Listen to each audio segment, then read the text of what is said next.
তিনি কবে থেকে আছেন? অনেক সময় আমাদের মাথায় প্রশ্ন জাগে, এই যে আল্লাহ আছে কবে থেকে আছে? কবে থেকে উনি?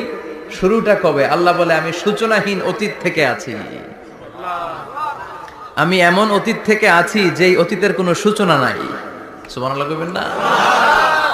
আবার আমি সীমাহীন ভবিষ্যৎ পর্যন্ত থাকবো। সুবহানাল্লাহ পড়েন। এমন ভবিষ্যৎ যেটা সীমা নাই, এমন অতীত যেটা শুরু হয় নাই, তিনি হচ্ছেন আল্লাহ। চিল্লায় বলেন তিনি কে? এজন্য আমরা বলি রাদিতু বিল্লাহি রাব্বা, রব হিসেবে আল্লাহ তোমারে পেয়ে আমরা খুশি। এজন্য আমাদের ইবাদতের সব জায়গায় এই রবের নামের গুণগান আছে না নাই? আমরা যখন রুকুতে যাই আমরা পড়ি সুবহান রাব্বিয়াল, আবার যখন আমরা সিজদায় যাই আমরা পড়ি সুবহান রাব্বিয়াল আ'লা। রুকুতে গেলে সুবহান রাব্বিয়াল আযীম, আবার যখন সিজদায় যাই তখন আমরা পড়ি সুবহান রাব্বিয়াল আ'লা। আবার কবরের জীবন যখন আমরা শুরু করে দিব, কবরের প্রথম প্রশ্ন হবে তোমার রবের নাম কি? আমরা বলবো আল্লাহ আমারে রব, এই রবি আমার সব, দমে দমে তনু মনে তারি অনুভব। তোমার দুনিয়াতে আমি যেদিকে তাকাই, অথই নেই আমাতে ডুবে আছি সবাই। পাখ পাখালির গানে শুনি তসবি কলরব, তসবি কলরব। আল্লাহ আমার রব, এই রবি আমার সব। সুবহানাল্লাহ, কি অসাধারণ কথামালা। আল্লাহ আমার রব, এই রবি আমার সব। আল্লাহ যদি আমার সাথে থাকে পৃথিবীর কোনো শক্তি আমার থামাতে পারবে না। চিল্লায় বলেন ঠিক কিনা? আর এই রবকে যদি তুমি হারাও, রব যদি আমার বিপক্ষে চলে যায়, পৃথিবীর কোন শক্তি আমার কোন উপকার করতে পারবে না। এজন্য বিশ্বনবী বলতেন ইযা সাআলতা ফাসআলিল্লাহ ওয়া ইযা ইসতাআনতা ফাসতাইন বিল্লাহ। যখন সাহায্য চাইতে মনে চাইবে, সাহায্য চাইবা কার কাছে? কিয়ামতের দৃশ্যটা কি রকম হবে, এর নকশা খুব সংক্ষিপ্ত পরিসরে মাত্র 11টা আয়াতে আল্লাহ তুলে ধরেছেন। আপনি মনোযোগ দিয়ে কানগুলো খরগোশের মতো খাড়া করে যদি কথাগুলো শুনেন, আপনার মনে হবে আপনি এখানে বসে কিয়ামত চোখে লাইভ দেখতেছেন। লাইভ আল্লাহ এমন ভাবে বলেছে। সুবহানাল্লাহ পড়েন।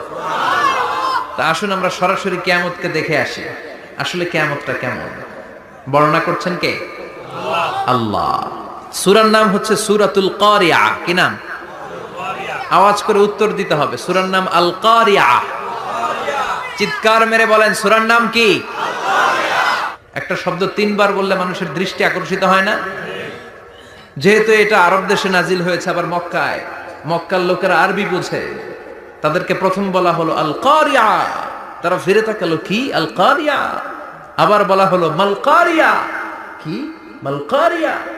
আবার বলা হলো ওমা আদরাকা মাল কারিয়া।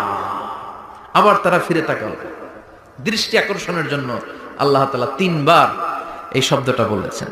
এজন্য এই শব্দের একটা সিগনিফিকেন্স, একটা গুরুত্ব, অর্থবহ একটা মানদণ্ড আছে না নাই? আল কারিয়া শব্দের অর্থ হচ্ছে বিকট আওয়াজ। আল কারিয়া মানে কি? কথা বলেন, আরো জোরে বলেন। বিকট আওয়াজ। এই বিকট আওয়াজটা তৈরি করার জন্য আল্লাহ তাআলা একজন ফেরেশতা তৈরি করেছেন, যার নাম হচ্ছে ইসরাফিল। নাম কি? ইসরাফিল। আমাদের মধ্যে অনেকের নাম কিন্তু আমরা ইসরাফিল রাখি, তাই না? ইসরাফিল আছে না নাই? আজরাইল কিন্তু রাখে না কেউ, ডরে। কেন রাখে না? ভয় পায়। কিন্তু ইসরাফিল আছে, আমার পরিচিত অনেকে আছে ইসরাফিল। তো এই ফেরেশতার পা হচ্ছে জমিনের নিচে, মাথা হচ্ছে আকাশের উপরে। এই ফেরেশতার কাজ হচ্ছে ওই বিকট শব্দ তৈরি করা। উনি একটা সাইরেনের মধ্যে ফু দিবেন, হুইসেল দিবেন, ট্রাম্পেট। ওই ট্রাম্পিটে, ওই সাইরেনে, ওই হুইসেলে ফু দিলেই শুরু হয়ে যাবে আল কারিয়া। মাল ওমা আদরাকা মাল। এই ফেরেশতার দায়িত্বই হচ্ছে ওই বাঁশির মধ্যে ফু দেয়া। হুইসেল, সাইরেন, ট্রাম্পিট, আরবিতে এটাকে বলা হয় আসুর। ইদা নুফিখা ফিস সূরি নাফখা ওয়াহিদা। যখন তিনি ওই সিংহায় একটা ফু দিবেন, সব লন্ডভন্ড হয়ে যাবে, কিচ্ছু খুঁজে পাওয়া যাবে না। আল্লাহ ওনাকে তৈরি করেছেন শুধু এই হুইসেলের মধ্যে, বাঁশির মধ্যে 3টা ফু দেওয়ার জন্য। কয়টা? উনি সৃষ্টির শুরু থেকেই এই বাঁশিটাকে 2 ঠোঁটের মাঝখানে রেখে আল্লাহর আরশের দিকে তাকিয়ে আছে and just waiting for the green signal. আল্লাহর পক্ষ থেকে সবুজ সংকেতের অপেক্ষায়। যখনই আল্লাহর অর্ডার করবেন তখনই শুরু হয়ে যাবে আল কারিআ মাল ওমা আদরাকা মাল। সৃষ্টির শুরু থেকেই ইসরাফিল ফেরেশতা